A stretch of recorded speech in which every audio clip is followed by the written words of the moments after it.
Vous savez, quand vous êtes dans une relation, je l'ai encore vécu ce matin, j'ai eu l'occasion de m'occuper d'une personne qui est vraiment dans ces dernières heures de vie, d'être là dans le confort, dans l'amour absolu, de prendre le temps, de prendre les mains, de regarder un visage, de caresser un visage, d'aimer la personne pleinement.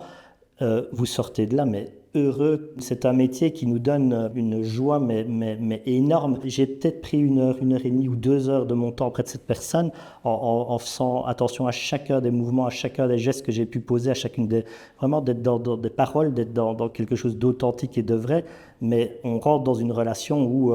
on se dit, ça vaut vraiment la peine d'avoir fait ce métier. Je suis infirmier. Ça fait plus de 20 ans maintenant que j'exerce cette profession. J'ai toujours été, je pense depuis enfant, touché par la dimension de vulnérabilité et cette dimension parfois justement de fragilité de l'humain, ce qui fait que j'ai choisi ce métier. Ma carrière, je l'ai commencée dans les services aigus, donc j'ai fait les urgences, les soins intensifs, et je me rappelle d'une nuit sur le SAMU où on avait été appelé auprès d'une personne qui était en fin de vie, extrêmement douloureuse, et ça m'avait fortement marqué parce que cette personne était seule, dans des douleurs atroces, et donc on est arrivé près de cette dame et je me suis dit à un moment donné, mais qu'est-ce qui me tourne par rond pour qu'une personne en arrive en pleine nuit à devoir appeler les urgences pour pouvoir être soulagée d'une douleur. Et donc là, c'est vrai qu'avec d'autres expériences que j'ai eu l'occasion de faire par après, je me suis rendu compte de l'importance qu'il y avait aussi de se consacrer à cette dimension de la fin de vie, de l'approche de la fin de vie. Dans mon cheminement de carrière, je suis passé des soins intensifs, d'une unité de soins intensifs à une unité d'amour intensif, donc d'amour intensif qui est en fait les soins palliatifs. Donc c'est l'amour qui prend toute la place et vraiment l'accompagnement dans toute sa splendeur qu'on retrouve dans les unités de soins palliatifs. Depuis le nombre d'années que j'ai la joie d'accompagner des personnes en fin de vie, j'en ai pas encore vu deux les mêmes. C'est impressionnant de voir les réactions d'une personne à l'autre. Parfois, il y aura des moments de rire intense, des moments de pleurs intenses.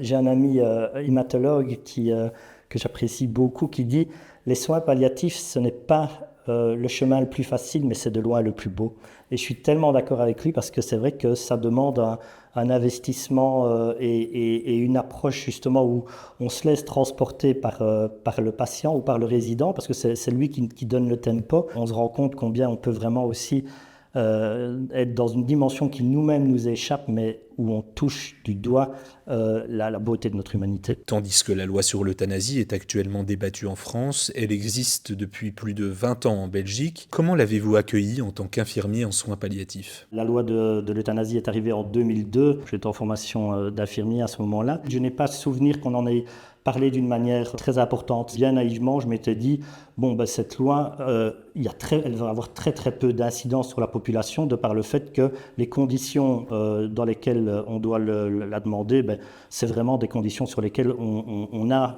dans beaucoup en tout cas de cas, la possibilité d'intervenir. Et donc c'est vrai que je n'ai pas du tout pris à ce moment-là, on mesure la loi sur l'euthanasie. On s'est rendu compte que cette loi d'euthanasie commençait à prendre de plus en plus d'ampleur. Quelque chose qui est marquant en Belgique et qui est sans doute quelque chose de très triste, c'est qu'un évident amalgame s'est fait entre soins palliatifs et euthanasie. J'ai encore été passer il n'y a pas tellement longtemps mes vacances en Bretagne. J'étais émerveillé de voir ce que le monde politique met en place pour sauvegarder des zones naturelles, qu'on doit se comporter vraiment d'une manière toute particulière dans ces zones, de manière à pouvoir préserver leur paix et leur beauté. À la fin de vie, on est aussi sur cette zone naturelle, cette zone de fin de vie qui nécessite justement un comportement adapté. Et ce qui s'est passé en Belgique, c'est qu'on a autorisé un pétrolier à arriver dans une zone naturelle, pétrolier étant l'euthanasie, là où le soin palliatif va vraiment être dans un accompagnement de la vie jusqu'au bout.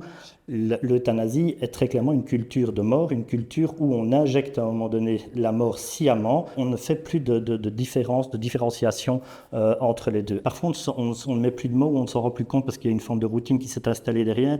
Mais je me rappelle vraiment très clairement d'une situation où un patient avait demandé l'euthanasie. Donc, j'étais dans la chambre, je vais dire n'importe quoi en termes de chiffres, 321. Et dans la chambre 322, on était vraiment sur un vrai soin palliatif. Et c'est vrai que de passer d'une chambre à l'autre, c'est vraiment comme puisqu'on est sur deux cultures qui sont complètement différentes, c'est extrêmement complexe. D'autant plus que dans le cas que je vous donne comme exemple, le médecin qui s'était proposé pour faire l'euthanasie avait pris beaucoup de retard dans ses consultations. Donc la famille était présente dans la chambre et devant la chambre avec bouteilles de champagne et autres, comme ça se fait malheureusement de temps en temps, ou heureusement, je ne sais pas, de fêter une dernière fois tous ensemble. On était là avec une ambiance extrêmement lourde dans le couloir, avec une personne qui, normalement, aurait dû être euthanasiée à 14h, et on voyait le temps passer, 14h30, 14h45, 15h, et le médecin qui n'arrivait pas pour faire cette euthanasie avec cette ambiance, mais excessivement pesante, où la famille commençait à tourner en rond en se demandant mais qu'est-ce qui se passe? On attendait quelque part que la mort soit donnée à leurs proches et la mort n'arrivait pas. Le patient sonne et dit mais qu'est-ce qui se passe? Où est-ce qu'il en est? Ça fait déjà 1 heure que j'aurais dû être mort. Donc on en arrive à où on se dit mais est-ce qu'on est vraiment dans un monde du réel? Et puis bon, pour finir, le médecin est arrivé avec 1 heure ou 1 heure et demie ou je ne sais plus combien de temps de retard. Vous voyez un peu dans quel ratio ça met, en sachant qu'on est dans une même unité où on est vraiment dans un accompagnement de la vie. Donc ça met une ambiguïté, mais absolue au niveau de l'approche. Quand je parle comme ça, au jour d'aujourd'hui, 20 ans après la loi sur l'euthanasie, je sais que je ne me fais absolument pas d'amis. Certaines personnes vont bondir en entendant ça, mais pourtant, je crois vraiment qu'il y a une vraie honnêteté intellectuelle à avoir et il ne faut pas croire que, parce qu'on parle de fin de vie, les deux concepts peuvent cohabiter. Vous parlez d'honnêteté intellectuelle. Estimez-vous qu'il y a une forme de malhonnêteté dans la manière dont l'euthanasie est présentée? Moi, il y a plus des éléments marquants quand même qui m'ont toujours posé question. Par exemple, en Belgique, lors du constat de décès, le médecin qui vient de pratiquer une euthanasie va cocher que la personne est décédée par mort naturelle.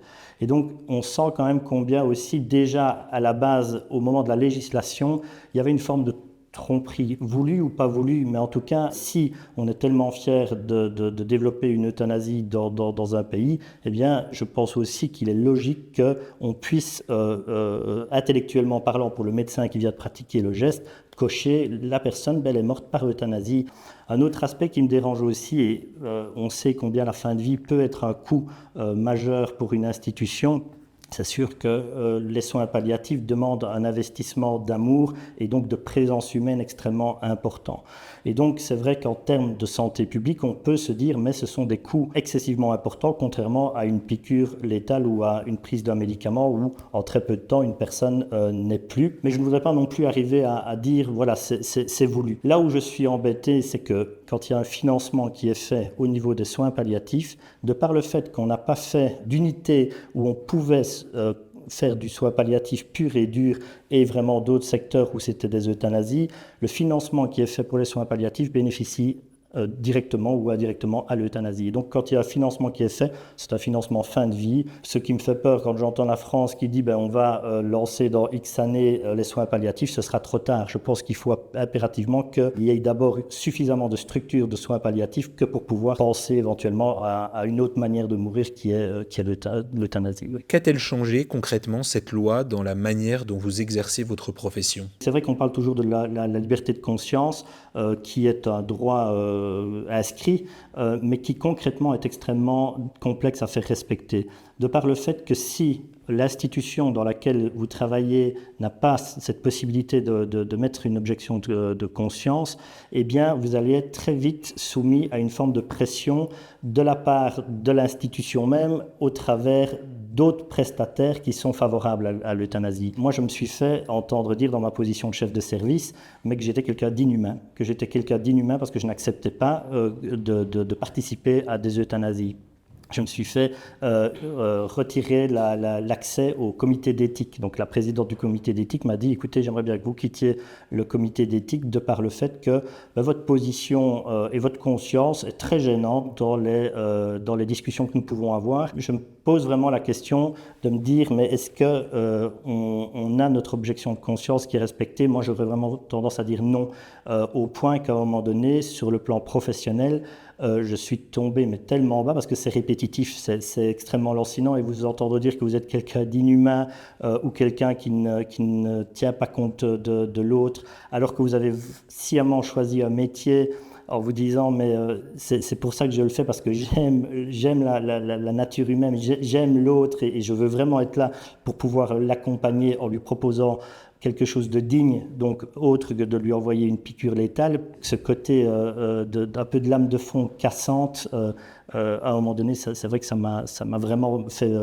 complètement chavirer. Je me suis vraiment, mais vraiment cassé la figure. Je me suis dit, est-ce que je suis dans le bon métier? Est-ce que je suis dans le bon métier? Je suis extrêmement reconnaissant à mon épouse qui a pu m'aider dans un moment extrêmement difficile de ma carrière. Je pense que j'ai sans doute surestimé mes forces et qu'à un moment donné, je me suis cassé la figure et ce qui m'a obligé de me réorienter. Et donc, c'est de nouveau croire que cette vie de soignant était importante et que vraiment j'avais comme une petite goutte d'eau dans l'océan ma place dans cet océan, de devoir, oui, de pouvoir continuer à accompagner dans quelque chose que j'aime énormément. Vous savez, quand vous êtes dans une relation, je l'ai encore vécu ce matin, j'ai eu l'occasion de m'occuper d'une personne qui est vraiment dans ces dernières heures de vie, d'être là dans le confort, dans l'amour absolu, de prendre le temps, de prendre les mains, de regarder un visage, de caresser un visage, d'aimer la personne pleinement. Vous sortez de là, mais heureux, mais heureux comme je pense qu'un millionnaire ne sort pas heureux d'avoir eu le gros lot. C'est un métier qui nous donne une joie, mais énorme. Quand vous demandez à la personne, est-ce que vous avez encore besoin de quelque chose, et que la personne vraiment vous dit non, mais c'est vraiment, vous vous dites, voilà, j'ai peut-être pris une heure et demie ou 2 heures de mon temps auprès de cette personne en faisant attention à chacun des mouvements, à chacun des gestes que j'ai pu poser, à chacune vraiment d'être dans des paroles, d'être dans quelque chose d'authentique et de vrai, mais on rentre dans une relation où on se dit, ça vaut vraiment la peine d'avoir fait ce métier. Face à cette forme de pression, avez-vous été tenté de céder, de mettre votre conscience de côté et de participer à des euthanasies? Je pense que je n'aurais pas su faire autrement, d'ailleurs, de toujours rester fidèle à cette conscience. Donc vraiment de prendre connaissance de cette conscience et de la respecter jusqu'au bout. J'aime beaucoup une phrase d'Honoré de Balzac qui dit « Notre conscience est un juge infaillible tant que nous ne l'avons pas encore assassiné ». Et j'aime beaucoup cette phrase en me disant, mais attention, cette conscience, elle est très vite assassinée dans un monde dans lequel on évolue. Et donc je me suis dit, ça c'est vraiment quelque chose qui est à chérir.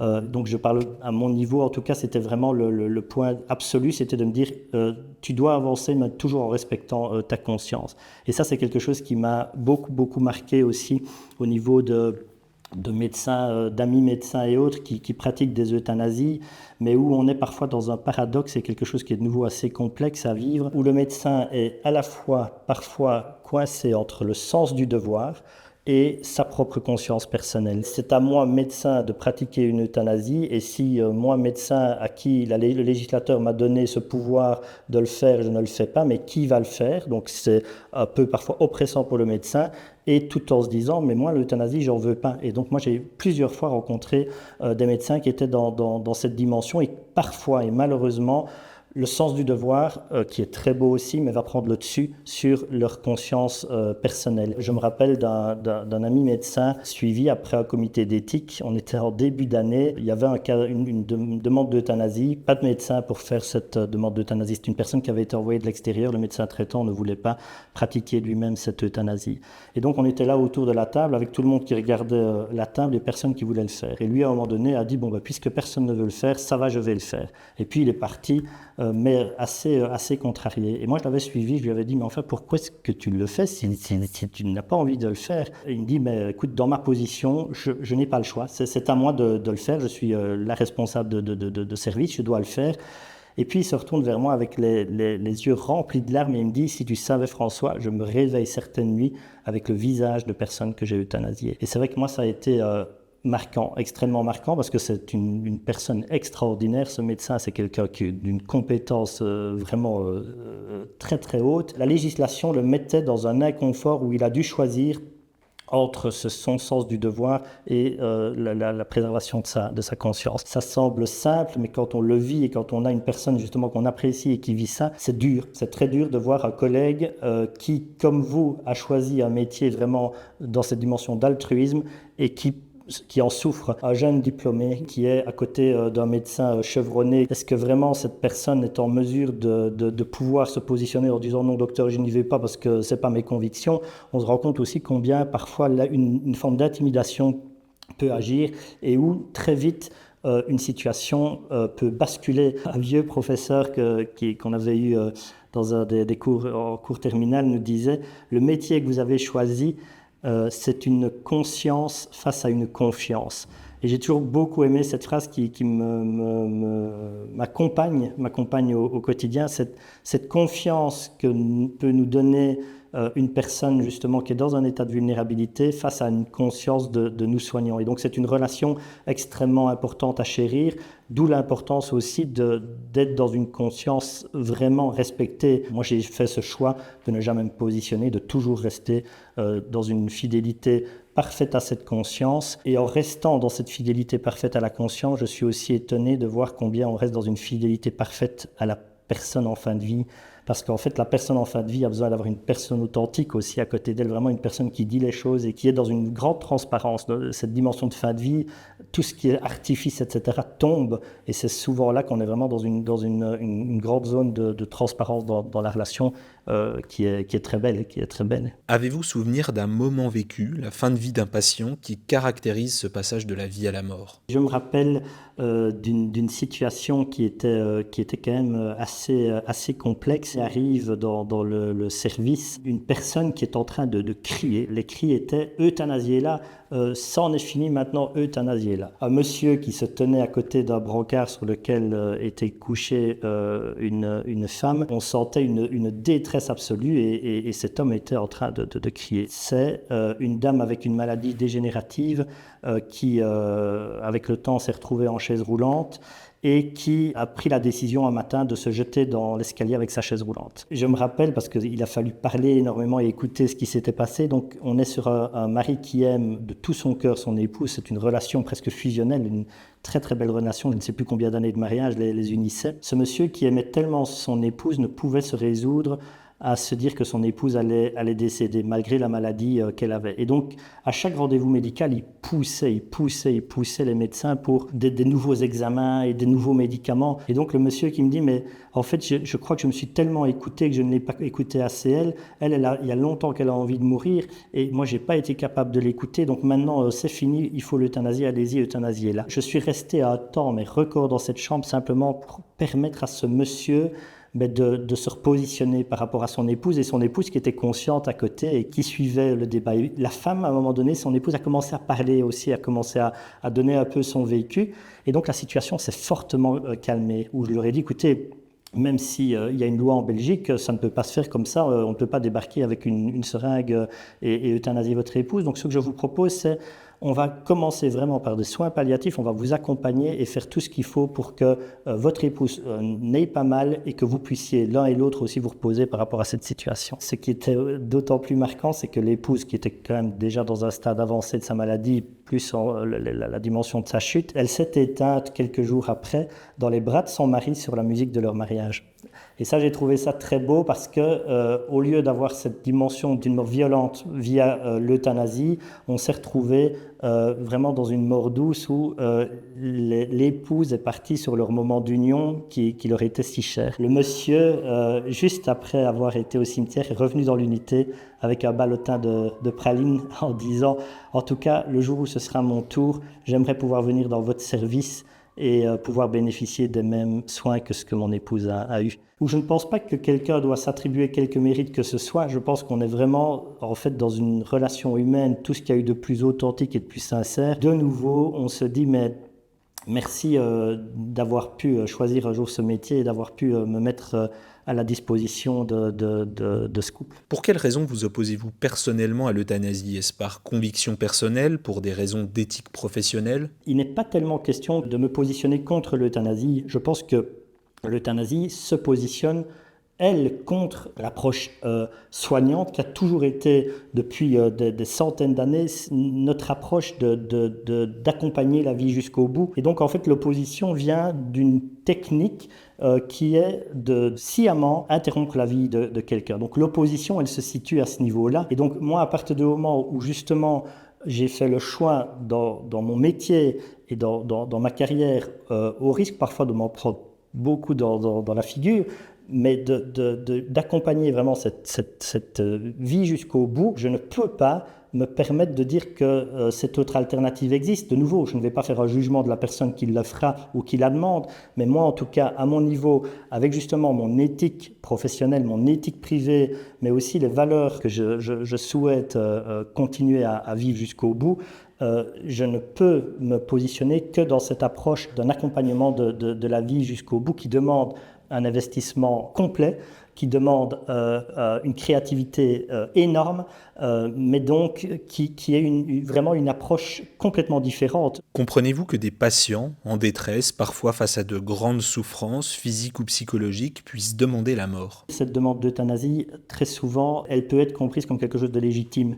Une personne qui a peur de souffrir, je peux comprendre à un moment donné que personne n'a envie d'en arriver dans une souffrance énorme. Donc, je pense qu'il est important d'essayer d'identifier le pourquoi de la demande. Très souvent, on se rend compte que derrière cette demande d'euthanasie, il peut y avoir une dimension de peur. De nouveau, ne généralisons pas, il y a certaines personnes qui le demandent aussi par principe, en disant, voilà, non, moi j'y ai droit.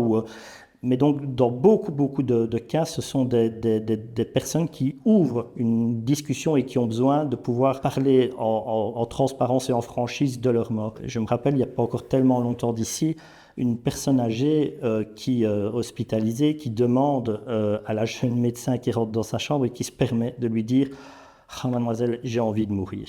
Et la réaction de la médecin a été extrêmement rapide. Mais écoutez, je reviens de suite, je vais chercher les documents. À un moment donné, ça pose aussi la question de se dire, mais est-ce qu'on donne encore le droit à la personne malade ou à la personne âgée de parler de sa propre mort avec ce risque de se faire répondre tout de suite par une réponse toute faite qui est l'euthanasie. Est-ce que nous, avec notre culture européenne, on est vraiment encore dans cette dimension, cette approche humaine?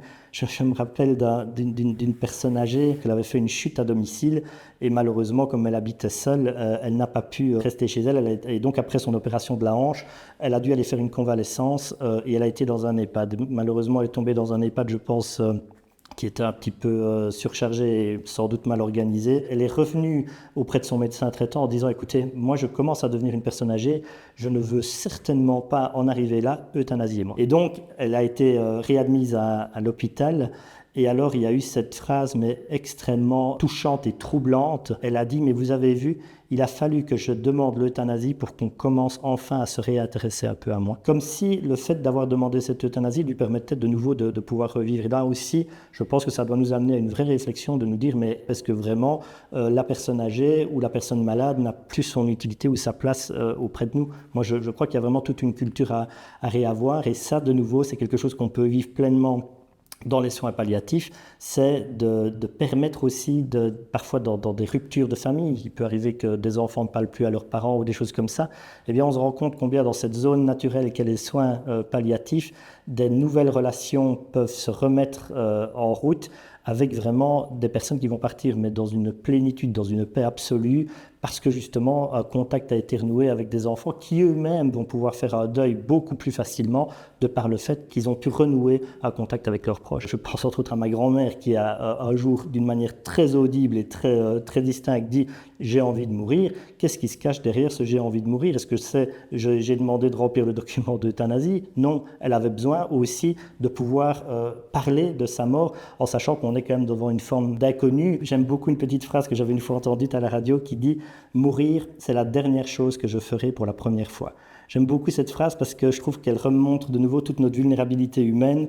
On peut avoir une personne qui a vécu pendant des années et des années, qui a eu des places extrêmement importantes, un grand intellectuel ou autre, mais on se rend compte à un moment donné que quand on est face justement à ces dernières heures ou ces dernières semaines de vie, il y a cette dimension où on perd un peu pied, où on est clairement vulnérable parce qu'on va vers une dimension d'inconnu. Et je pense que c'est justement cette dimension d'inconnu qu'on peut vivre pleinement dans une unité de soins palliatifs où la personne peut parler de tout en sachant que on ne risque pas à un moment donné d'accélérer sa fin de vie. Moi, je crois vraiment naturel et bon qu'une personne dise « j'ai envie de mourir » ou même plus loin « je vais faire une demande d'euthanasie ». Je ne pense pas qu'il faille avoir peur de la chose, surtout avec une culture comme celle qu'on a en Belgique maintenant, puisque cette loi existe depuis plus de 20 ans, c'est de se dire à un moment donné, c'est important de rentrer en relation et en écoute de cette personne.